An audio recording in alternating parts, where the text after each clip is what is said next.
말씀 갈라디아서 3장 13절로 14절 신약성경 305쪽입니다. 다같이 한 목소리로 봉독하겠습니다. 그리스도께서 우리를 위하여 저주를 받은 바 되사 율법의 저주에서 우리를 속량하셨으니 기록된 바 나무에 달린 자마다 저주 아래에 있는 자라 하였습니다. 이는 그리스도 예수 안에서 아브라함의 복이 이방인에게 미치게 하고 또 우리로 하여금 믿음으로 말미암아 성령의 약속을 받게 하려 함이라. 아멘. 저주와 약속에 관한 개념은 성경에서 생각보다 많이 언급되는 그런 개념입니다. 구약시대에도 이 저주의 개념이 있었습니다. 하나님께서도 하나님의 말씀을 듣지 않는 사람들은 저주를 받을 것이다, 이런 말씀을 하셨어요. 벌을 받는다, 이런 것 중에 하나가 저주를 받는다. 이 저주라고 하는 거 생각하면은 우리 옛날 드라마, 사극 이런 데서 나오는 무슨 형상 만들어 놓고 바늘 찌르면서 막 저주하는 이런 저주하다, 이런 개념을 많이 생각하는데 성경에서 말하는 저주는 그것과는 조금 다릅니다. 죄에 빠진 사람, 하나님과의 관계에서 끊어진 사람은 저주를 받은 자다. 이미 저주를 받은 자다. 하나님과의 관계가 끊어지면 저주를 받은 자가 될 것이다, 이런 개념이거든요. 그러니까 저주를 받은 상태에 대해서 말을 하고 있는 거예요. 그러니까 내가 누구를 저주한다, 막 저주한다 할 때에 우리는 되게 그런 저주한다라고 하는 그런 개념을 많이 생각하는데 성경에서는 하나님과의 관계가 끊어진 사람의 상태가 저주받은 상태다. 그러면 저주받은 상태는 어떤 상태냐? 사탄의 올무에 갇혀있는 상태다. 죄에 갇혀있는 상태다, 이렇게 말을 해요. 죄에 갇혀있는, 사탄의 올무에 갇혀있는 상태라는 건 어떤 걸까요? 그것은 내 영이 자유롭지 못하다, 이런 상태를 말해요. 이 저주와 연관되어 있는 중요한 개념이 이 자유의 개념인데, 하나님과의 관계가 끊어져서 저주를 받은 상태, 저주의 상태에 놓인 사람은 그 영이 자유롭지 못한 상태가 된 사람이다. 사탄의 올무에 얽매여서 자유롭지 못하게 된 상태다. 죄의 올무에 얽매여서 자유롭지 못하게 된 상태다. 자, 우리의 영이 죄에 얽매여서, 사탄의 올무에 얽매여서 자유롭지 못하다면 우리 영의 상태는 어떤 걸 구체적으로 어떻게 드러날까요? 이제 우리 현실이 되는 거죠. 올무에 사로잡혀 있는 영은 부정적입니다. 나오는 말마다 부정적이에요. 나는 안 될 거야, 이거를 달고 사는 거예요. 아이고 죽겠네, 늘 죽겠네 달고 살아요. 늘 두려움에 사로잡혀 살아요. 이런 영의 상태가 저주받은 상태다. 예전에 예수 그리스도를 알기 전에 죄에 빠져 있을 때는 우리는 죽음에 대한 두려움이 있었어요. 죽으면 어떻게 하지? 죽으면 지옥 갈 텐데, 죽은 다음에는 어떻게 되는 거지? 이런 두려움이 있었어요. 그러니까 죄는 두려움을 우리 영이 갖고 살게 만들어요. 저주에 빠져 있다는 것은 늘 두렵고 부정적인 생각으로 가득 차서 살아간다는 것을 말합니다. 그러니까 갇혀있는 상태인데 보이지 않는 감옥에 갇혀있는 거예요. 부정이라고 하는 감옥. 두려움이라고 하는 감옥에 갇혀 사는 거예요. 하나님께서 예수 그리스도를 우리에게 보내주셨어요. 그리고 예수 그리스도를 우리가 믿게 되었어요. 예수 그리스도로 말미암아 구원을 받게 되었어요. 여러분, 예수 그리스도로 말미암아 구원을 받았어요. 그럼 저주가 끊어졌어요. 죄의 사슬이 끊어졌다고 말하잖아요. 예수 그리스도께서 우리를 얽매이고 있던 이 죄의 사슬을 끊어주셨어요. 그래서 구원받게 됐어요. 이거 우리가 다 알아요. 그러면 죄의 사슬에서 끊어져서 구원받게 된 상태는 어떤 상태냐? 막연하잖아요. 영의 상태가 변했다라는 걸 말하는 거거든요. 여기에 자유가 들어가는 거예요. 우리가 죄로 말미암아 영원히 죽을 수밖에 없었던, 죄로 인해 갇혀 있었던 사람인데, 이제는 예수 그리스도께서 이 죄의 사슬, 저주의 사슬을 끊어주심으로 우리가 자유함을 얻게 되었다는 거죠. 그럼 자유함의 상태는 어떤 것인가? 지금 우리가 이렇게 감옥에 갇혀 있지 않고 자유롭게 예배하니까 자유한 것인가? 아니에요. 이렇게 예배하고 있어도 아직 죄의 사슬에서 끊어지지 못한 사람은 예배하면서도 두려운 거예요. 기도하면서도 두려운 거예요. 부정적이에요. 나는 안 될 것 같은 생각이 자꾸 나를 사로잡고 있어요. 이게 사탄이 우리를 공격하는 방법이에요. 예수 그리스도께서 우리를 자유롭게 하셨다는 것은 이 사탄의 저주, 두렵게 하는 저주, 부정한 생각을 하게 하는, 부정적인 생각을 하게 하는 이 저주로부터 우리를 자유롭게 하시는 건데, 예수 믿으면 이렇게 바뀐다. 할 수 있거든이 무슨 말이냐? 믿는 자에게는 능치 못할 일이 없느니라. 이게 우리의 삶 속에서 내 마음에 자꾸 말씀하는 거예요. 그래, 난 할 수 있어. 이게 이 코로나? 우리 이길 수 있어. 하나님께서 이기게 하실 거예요. 예수께서 이기게 하실 거예요. 사업이 좀 어려워? 다 천지만물의 주인이 하나님이신데 예수 그리스도께서 능력으로 나를 일으키실 거예요. 이런 생각을 가지고 살 수 있게 되는 게 자유함이에요. 그 어떤 두려움이나 부정적인 생각들이 나를 얽매이지 못해요. 그리스도 안에서 나는 늘 할 수 있다, 이런 생각을 하고 사는 거예요. 믿음이 이긴다라는 생각을 하고 살 수 있는 거예요. 이게 자유함이에요. 예수께서 율법의 저주를 끊으셨다 그랬잖아요. 율법은요, 늘 죄를 깨닫게 한다고 그랬어요. 내가 죄인이다. 죄인이다. 율법은요, 자꾸 나를 죄인이라고 깨닫게 만들어서, 여러분, 내가 죄인이다, 죄인이다, 죄인이다 그러면 어떨까요? 늘 고개 숙이고, 늘 자신 없고, 나는 죄인인데, 나는 어차피 죽을 건데, 이렇게 살아가게 만드는. 율법이 나쁜 건 아닌데, 율법을 자꾸 생각하다 보면, 율법은 인간의 힘으로 지킬 수 있는 게 아니기 때문에, 자꾸 나는 못 지켜. 저거 다 못 지켜. 다 못 지켰으니까 나는 벌 받을 거야. 나는 죽을 거야. 나는 죄인이야. 이런 생각을 하게 만드는 거예요. 이게 율법의 저주예요.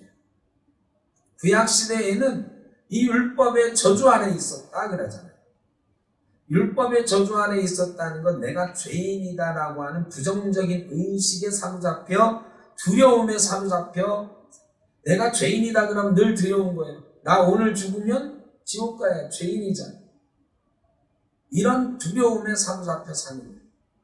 그런데 예수 그리스도께서 십자가를 지심으로 이 율법을 깨뜨리셨어요. 율법으로 말미암아 구원받는 게 아니라 예수 믿으면 구원받는다 하셨어요. 예수 믿으면 구원받는다니까, 그래, 나는 죄인이긴 한데 예수 믿으면 나는 용서받아, 나는 구원받아, 이렇게 생각할 수 있도록 해주셨다는 거예요. 이게 율법에서 우리를 자유롭게 하신, 율법의 사슬을 끊으신 예수 그리스도의 능력이에요. 이거로 말미암아 아브라함의 복을 받았다 그러잖아요. 이스라엘 사람들이 가진 최대의 장점은 뭐냐? 하나님이 나만 사랑해. 아브라함의 후손만 사랑해. 나는 아브라함의 후손이에요. 이거는 대단한 거예요. 이방인하고 같이 있어요. 유대인들이 2500년간 나라 없는 민족으로 살았잖아요. 그리고 나라 없는 민족으로 살면서 온갖 차별을 다 받았어요. 히틀러의 나치에 의해서만 600만 명이 죽임을 당한 게 아니라 그 전에도 수도 없는 차별 속에 살았어요. 그게 대표적으로 드러난 게 그 세익스피어 작품에 나오잖아요. 베니스의 상인. 거기 샤일록이라고 하는 악덕 상인. 이런 악덕 상인, 막 돈 버는데 막 그 돈벌레 같은 이런 걸로 문학 작품에 계속 등장하는 사람들이 대부분 유대인들이에요. 그러니까 유대인들이 나 유대인이라는 거 밝히고 잘 못 살았어. 따돌림 당하고 손가락질 당하고. 근데 이 유대인들이요, 2500년 동안 그렇게 살다가 모였는데 말도 안 잊어버리고 성경도 안 잊어버리고 유대인이라는 의식을 가지고 나라를 세웠단 말이죠. 어찌 그럴 수 있었느냐? 내가 유대인이다. 내가 아브라함의 후손이다. 하나님은 나를 사랑하죠. 쟤들 나한테 손가락질 해봐야 내가 유대인, 내가 하나님의 축복받은 아브라함의 후손입니다. 선택받은 자손입니다. 이거 가지고 사는 거예요. 온갖 선과 압박도 다 이기고 사는 거예요. 이스라엘 사람들이 받은 최대의 축복은 제가 보기엔 그거예요. 아브라함의 후손이라고 하는 의식. 오늘 본문에 그리스도 안에서 아브라함의 복이 이방인에게 미치게 하고 그랬어요. 이방인들은 유대인 만나면 다 주눅 들어. 유대인들은 뭐가 그렇게 잘났는지 맨날 손가락질 당하고 따돌림 당하면서도 나랑 얘기하면 늘 당당해. 그리고 나를 깔봐. 나를 우습게 봐. 너 그래봐야 너는 이방인이야. 너는 지옥 갈 거고 나는 천국 갈 거야. 나는 하나님의 자손이고 하나님의 백성이거든. 아브라함의 후손이거든. 너는 죽었다 깨나도 아브라함의 후손은 아니야. 여러분, 이렇게 생각이 되면 누구를 만나도 당당한 거예요. 주눅이 안 드는 거예요.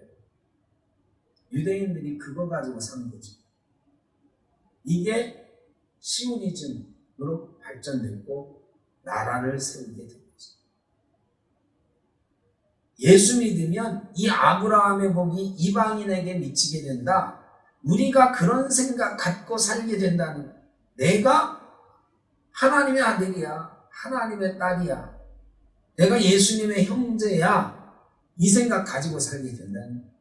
이 이스라엘 사람들이 그 어떤 어려움 가운데도 자기 민족을 지키고 자기 자신을 지키고 이길 수 있었던 하나님의 백성이라고 하는 의식이 예수 믿은 사람들에게 생겨나게 돼요. 그래서 우리가요, 세상 사람들 앞에 당당해지는 거예요. 그래봐야 내 아버지는 하나님이야. 네 아버지가 이병철이야? 정주영이야? 내 아버지는 하나님이야. 이렇게 하고 사는 거죠. 부러울 게 없는 사람이 되는 거예요. 그러니까 예수 그리스도의 십자가는 우리를 부정적인 생각의 저주에서부터 긍정적이고 해피한 영혼으로 변화시켜 주시는 거예요. 그러니까 우리 예수 믿은 사람은 그거 가지고 사는 사람들, 그런 행복을 가지고 사는 사람들. 그게 지금 없으면 아직 나는 율법의 저주로부터 벗어나지 못하는 거예요. 죄의 저주로부터 벗어나지 못하는 거예요. 우리가 예수 믿으면서 예배하고 기도하고 찬송하는 이유는, 말씀을 계속 공부하고 배워야 되는 이유는 그 의식을 잃어버리지 않기 위해서예요. 이게요, 한번 예수 믿었어. 나는 율법에서 해방됐어. 저주에서 해방됐어. 죄에서 해방됐어. 이 의식을 가졌어요. 감격적이에요. 근데 이 감격이 죽을 때까지 이 감격이 안 없어지면 좋은데 사탄은 계속해서 공격합니다. 다시 잡아 넣으려고, 두려움의 올무로, 죄의 올무로 우리를 가둬 넣으려고 계속 공격을 하는 거예요. 그러면 우리는 연약한 인간이기 때문에 예수 믿었어도 여전히 우리는 죄의 본능을 가지고 있어요. 그래서 넘어가는 거예요. 이 한 번 넘어가고 두 번 넘어가다 보면 다시 죄의 저주에 사로잡혀, 사탄이 주는 두려움의 올무에 사로잡혀. 그래서 예수 믿었어도 여전히 그 올무에서 빠져나오지 못하고 바둥거리는 사람들이 많아요. 이거에서부터 빠져나가려고 애를 쓰는 게 뭐냐? 찬송하는 거고 기도하는 거고 말씀 보는 거. 그래 찬송, 기도, 말씀 이게 끊어지면 다시 죄의 올무가, 영화에 보면 그런 거 있잖아요. 막 스물스물 올라와서 여기 막 쌓으려고 하면, 죄는 스물스물 올라와요. 사탄의 올무는 스물스물 올라와서 우리가 끊어내지 못하면 우리를 다시 둘러싸요. 오늘 우리가 기도하는 것은 바로 그런 거죠. 기도하고 찬송하면서 우리의 영이 이 자유함을 잃어버리지 않도록, 이 구원의 감격을 잃어버리지 않도록, 그래서 죄의 올무에 사로잡혀서 다시 두려움에 사로잡혀 살지 않도록 우리를 자꾸 깨우치는 거예요. 코로나가 두렵고 힘들잖아요. 이 사탄은 코로나로 두려워하게 만들고 힘들게 하려고 하죠. 근데 하나님께서는 이 코로나로 우리를 깨우시고 더 기도하게 만들고 더 찬송하게 만들고 영적으로 하나님을 다시 찾도록 만들어 가신 계획이 있어요. 이 두 계획은 늘 부딪히는 거예요. 사탄의 계획과 하나님의 계획이 늘 싸우는 거예요. 이 가운데서 우리는 늘 선택하며 사는 거죠. 자유의지를 하나님이 주셨어요. 예수 믿는 사람들이 이 코로나를 이길 수 있는 방법은 하나님의 계획을 믿고 하나님께서 우리를 구원하셨어요. 내가 구원받았으면 하나님이 이 코로나도 이기게 하실 거예요. 승리하게 하실 거예요. 이런 긍정적인 마음으로 주님을 바라보면서 살아가는 거예요. 근데 이게 굉장히 쉬운 것 같지만 무지무지 어려운 걸 우리가 다 알고 있습니다. 코로나 1년 교회가 망가지고 있어요.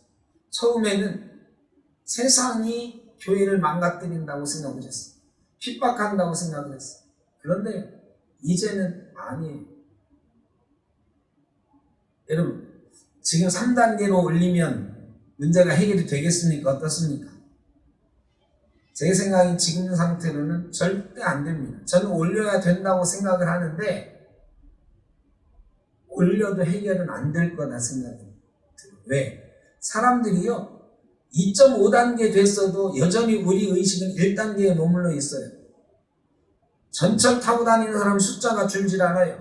이 통화량이 줄지 않아요. 핸드폰이 이 사람들 위치 추적할 수 있잖아요. 그리고 위치를 보면 이 이동하는 횟수가 오히려 지난주에 더 많아졌어요. 2.5단계가 됐는데 2단계 때보다 오히려 주말에 이동하는 숫자가 더 많아. 여러분, 이게 내성이 생긴 거예요. 약을 많이 먹으면 내성이 생기잖아요. 잘 안 돼. 한 알 먹다가 두 알 먹어야 될까 말까 하고 그러잖아요. 1단계에서 1.5단계만 돼도 사람들이 막 벌벌 떨었어요. 지켜야지 했는데 지금은 또 피로감이 쌓였어요. 자영업자들 처음에는 정말로 협조 잘했죠. 근데 지금 다 가서 데모해. 왜 우리만 허락 안 해줘? 헬스장 주인들 막 삭발하고 난리 났어요 지금. 식당은 열게 하면서 왜 우리 헬스장은 못 열게 해? 뭐 이리 지금 이제는요 사람들이 다 피로가 쌓여가지고 왜 나만 가지고 그래 그런다. 그래서 협조가 잘 안 돼요. 의식이 에이 이 코로나 뭐 이러다가 말겠지 아니면 나하고는 상관없어 이런 생각이 많이 드는 것 같아요. 그리고 이제 백신도 나왔는데 뭐 치료제도 나왔다는데 뭐 좀 느슨해졌어요. 3단계 올려도 제 생각에 이 느슨함이 없어지지 않아요. 그러면 안 되죠. 여러분, 사탄은요 그런 마음으로 우리를 올감해요. 신앙생활도 마찬가지예요. 그리스도께서 우리를 그 두려움과 부정적인 생각들로부터 자유케 하셨는데요. 자꾸 지내다 보면 조금 세상하고 가까워지다 보면 세상이 주는 그런 마음들로 사로잡혀요. 주일날 예배 드리는 것보다 한 달에 한 번쯤은 빠져도 친구들하고 이 모임 정말로 중요해. 야, 한 달에 한 번은 내가 이 사업장을 열어야 그래도 사람들이 주일날 찾아오는 사람도 그날은 좀 찾아올 수 있게 만들고 이러지. 뭐 이런 여러 가지 생각들에 하나둘 넘어가기 시작하고요. 우리의 구원의 감격이나 그리스도께서 우리를 자유롭게 하셨던 마음이 없어져요. 예전에는요, 주일 문 닫으면 하나님께서 토요일날 더 장사 잘 되게 하실 거야 이랬어요. 그냥 배짱으로 했어. 목사들도 그랬습니다. 교인들한테 주일날 문 닫으라고. 아니 주일날 안 된다고 망하냐고. 나머지 6일 동안 하나님이 더 잘 되게 하실 거라고 자신 있게 얘기했어요. 근데 요즘 그렇게 얘기했다가는 주일날 장사하는 사람들 다 도망갈 것 같아. 그래 예수 믿는 사람들도 이제 주일날 장사 많이 합니다. 그러니까 이게 틀렸다 맞았다는 아닌데 우리의 생각이 상당히 부드러워졌어요.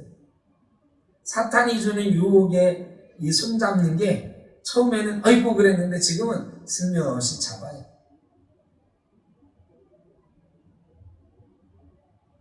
점점 우리의 마음이 코로나에 적응되어 가는 사람들처럼 죄에 적응되어 가요.